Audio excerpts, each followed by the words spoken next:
Hi, my name is Paul Yannoni, and I want to talk to you guys about going mobile and social, and then give you guys a little bit of additional information on why people prefer online shopping.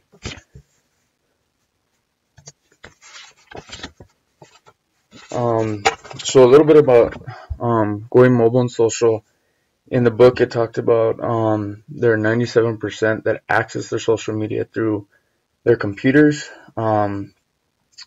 37% use their mobile phones, 3% use their iPads, and 2% use e-readers.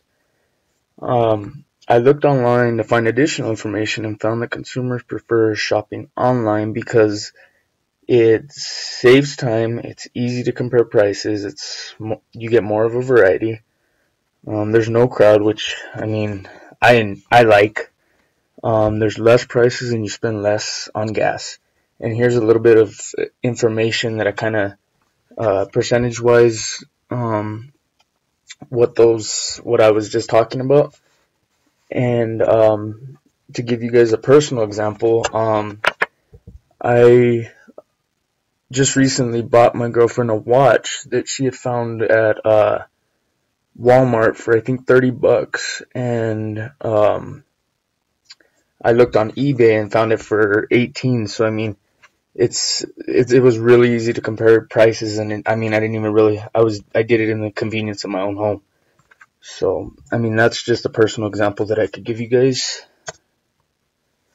On this slide, it says that there is a 19% growth rate for online sales that is projected to reach $1.4 trillion by this year.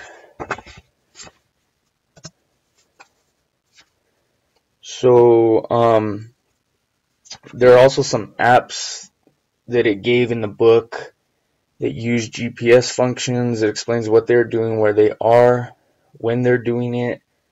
There's social networks and mobile apps that offer one of the 4 E's, where it stimulates excitement.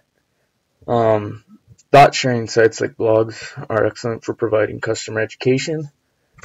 And on this slide, it says, how do firms engage their customers using social media? One is listening. From a market research point of view, a company can learn a lot from a customer by listening to what people put on their social medias, blogs, review sites, etc. There's also something called a sentiment analysis, and what that is it helps marketers analyze data from these sources to collect comments from consumers about a certain company and their products. There's another way companies engage their customers, and that is to analyze. And there's 3 main categories. One is to determine the amount of traffic using their sites, visiting their blogs, or tweets about them. There are measures which include hits, which are total requests for a page, and also page views, which are the number of times any page gets viewed by any visitor. Second, it is important to learn who those visitors are, what they're doing, and what engages to excite them. Another is the bounce rate, which refers to the percentage of times a visitor leaves the site immediately. And the third, there are some companies that want to analyze their data from other sites, such as how people got to their sites, like searching through Google or Amazon and those type of internet sites. And then another is if they got referred by a friend to purchase their products. Firms use keyword analysis, which is just an evaluation of the keywords that people use to search for the product and services. On page 67, it explains what the do's are. There are 5 campaign steps that should be followed. The first step is to identify strategy and goals. The firm has to determine exactly what it hopes to achieve through this campaign. And second, you have to identify the target audience. Who is the firm trying to target throughout the campaign? As they give the example of Facebook, it says that Facebook enables the firm to perform the target audience according to their location, language, education, gender, profession, age, relationship, etc. Third is to develop the campaign. Experiment and engage.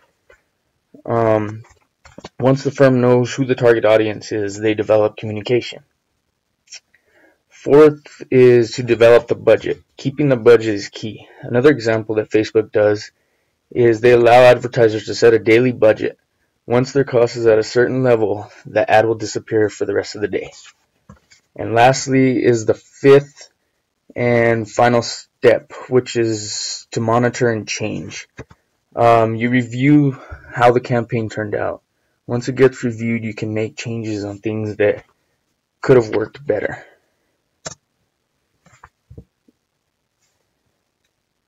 And those are my references, and thank you guys for listening.